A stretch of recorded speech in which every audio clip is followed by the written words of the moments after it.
I had a pretty decent childhood. And like most kids growing up in the 90s, my TV schedule consisted mostly of SpongeBob, the Power Rangers, and Transformers.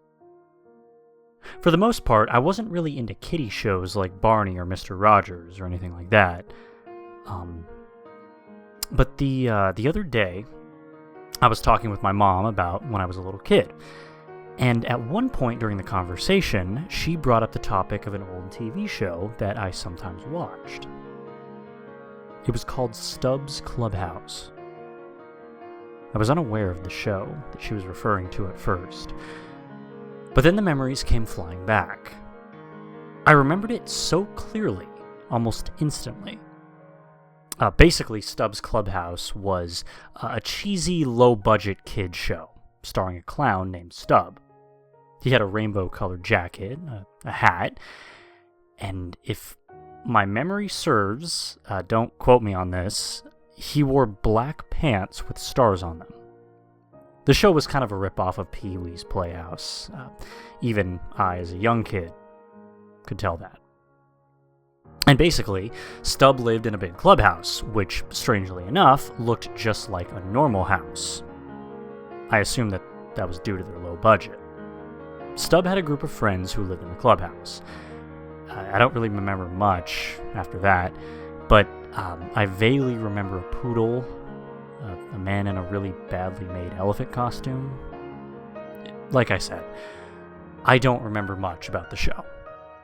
I didn't watch it very much either, mainly for two reasons.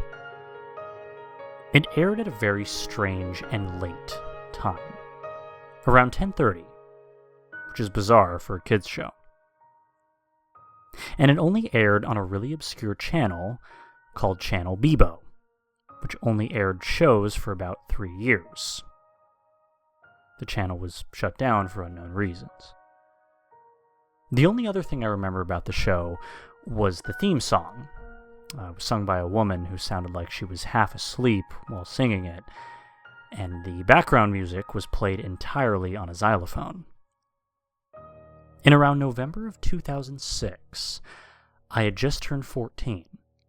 This was a few days after the conversation with my mom, and I decided to treat myself to a little trip to half-price books. See, I like half-price books more than Barnes & Nobles, because you can find older books and movies as opposed to the up-to-date stuff at Barnes & Nobles. I was browsing through the videotapes, searching for a tape of one of my favorite shows, Street Sharks, a show about anthropomorphic sharks that fought crime. It's really dumb. But as I was going through the tapes in alphabetical order, I had just reached the S section when something caught my eye. A tape labeled Stubb's Clubhouse. The case had no logo or picture to indicate that it was Stubb. It was just a plain, bland case that had a piece of tape on the side with Stubb's Clubhouse written on it in black Sharpie. I was still kind of curious about the show that I barely remembered. And plus I couldn't find Street Sharks anyway, so I decided to buy Stubb. It's pretty cheap, even for a half-price books tape, being only about 75 cents. It was a bargain, you could say. I took it to the checkout counter. The woman working there looked at the tape and then just stared at me, for some reason. She timidly asked, "Are you sure you want to buy this tape?" I politely said yes, and she rung it up. I went home, got out my VCR, and hooked it up to the TV in the living room, where my 6-year-old sister, Emily, was playing with Barbies. She asked me what I was doing, and I told her that I had gotten a tape at half-price books that we could watch together. I put the tape in, and the standard copyright infringement warning message came up as usual. The tape started at the theme song of the first episode, complete with the xylophone music and Sleepy Singer. The episode started out in the clubhouse, where Stubb introduced himself and told the viewers that we were going on a field trip. There was a very bad rough cut to a playground in the middle of a grassy park. there was a group of small children, about as old as my sister, playing on a merry-go-round. Stubb walked up to them and they all ran to give him hugs. After that, Stubb looked at the camera and asked if the kids at home would like to play too. And as assumed, Emily piped up yes, and Stubb replied, "Alrighty-o, then come on down to the playground and play with me." Emily asked me if we could go to the playground with Stubb, but I told her that this was filmed. However, I did see something interesting out of the corner of my eye as I kept watching. See, we do have a playground in our neighborhood, about a block from our house, actually, but close enough that we could see it from our living room window. And it took me a second to make the connection. But it hit me that the playground in the video was the same playground in our neighborhood. It hit me even more. The same children in the show were playing on our playground right now. They were wearing the same clothes as they were in the video, and they were performing the same exact actions, almost as if the video was being filmed live.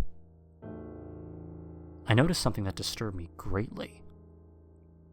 In the video, one of the children was holding Stubb's hand, and when I looked out the window, that same child was making a motion like he was holding someone's hand. But there was no one there. I was shocked. I immediately ejected the tape, much to Emily's sadness, as she was beginning to grow fond of the show. I took the tape and threw it in the garbage. I thought I was done with Stubb. But I was wrong.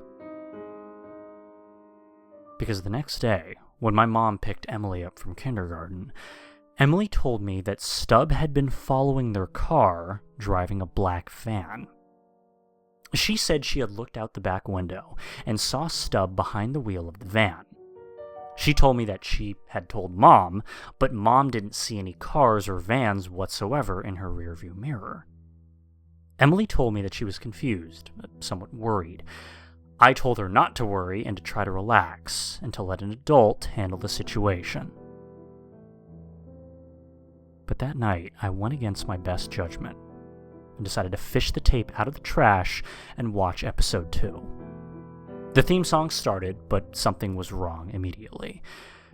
The xylophone was very distorted, and the woman's voice was a lot deeper and a bit messed up as well. The title came up again, and the colors were more dull, being composed of shades of brown and gray rather than the usual bright red and yellow. I decided to brush it off as a messed up tape, and continued watching. It roughly cut to a still image of Stubb staring at the camera. After a while, I realized that it wasn't a still image.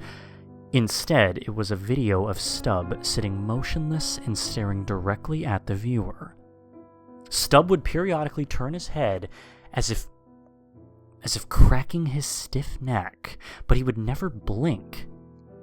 And he did this the entire episode, which lasted around 20 minutes. But right before the episode ended, Stubb closed his eyes tightly while still staring, and then opened them to reveal pitch black eyes. Nothing but inky blackness within his sockets. Suddenly, the tape cut to a picture of a house. My house. I frantically ejected the tape once more and stuck it in a drawer. I looked out the window at where the cameraman would have been, but there was neither anyone nor a trace of anyone there. I tried to go to sleep that night, but I just couldn't. I ended up sneaking downstairs in the middle of the night and sitting in the kitchen all night, with the light on and a huge supply of caffeinated drinks. The morning soon came, and I was safe for a while. Unexpectedly, the rest of the day went off with no strange occurrences. Emily didn't see Stubb following them in his van, which was an enormous relief and a bit of hope that this might be over. But that night, I woke up in what could be described as a conscious sleepwalking. Meaning I got up in the middle of the night and did something while being fully conscious and aware, but still drawn to do the thing by some urge. I subconsciously took the tape from the drawer and placed it back into the VCR.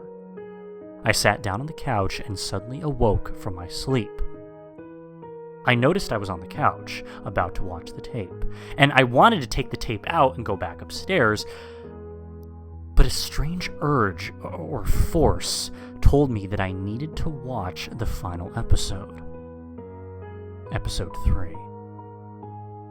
The opening started, and this time it was completely different.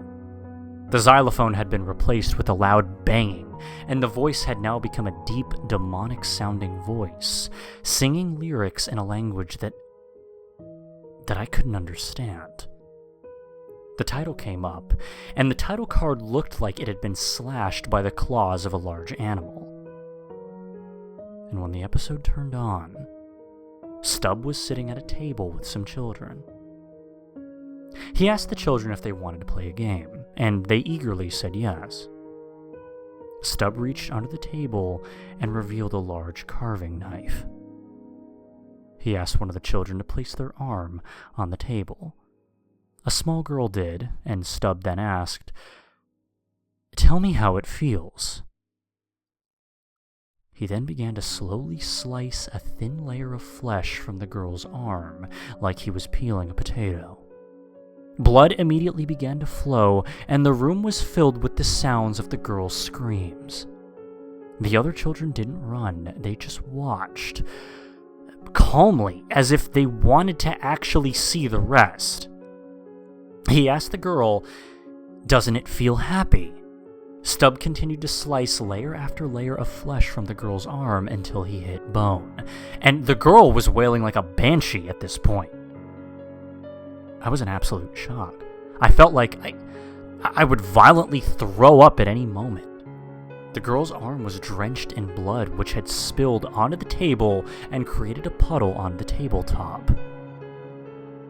Stubb started laughing in a happy, clown-like way until the video ended. However, it then cut to another video. A video of Emily's room. Right now. She was sound asleep. And standing over her bed and looking down at her was Stubb. Suddenly he looked at the camera with inky black eyes in his sockets.